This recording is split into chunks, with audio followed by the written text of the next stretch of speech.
తెలంగాణ ప్రభుత్వం మంచి పథకాలు అమలు చేస్తుందని గిఫ్ట్ ప్యాకుల్లో ముస్లిం కుటుంబాలకు కేసీఆర్ చిరుకానుగా ఇస్తున్నారంటూ మంత్రి నిరంజన్ రెడ్డి చెప్పారు. వనపర్తి జిల్లా కేంద్రంలోని ఎమ్మెల్యే క్యాంపు కార్యాలయంలో పేద ముస్లిం కుటుంబాలను రంజాన్తో తోఫాను పాటుగా జిల్లా కలెక్టర్ తేజస్ నందులాల్ పవర్తో కలిసి మంత్రి పంపిణీ చేశారు. తెలంగాణ ప్రభుత్వం ముస్లింలకు ప్రతి ఏటా గిఫ్ట్ ప్యాక్ను అందజేస్తుందని నిరంజన్ తెలిపారు.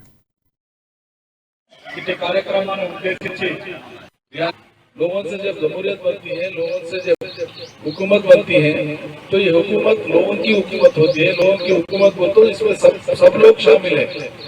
जब सब लोग शामिल है तो हर कोई खुशी रहना पड़ता अपने अपने जिंदगी में।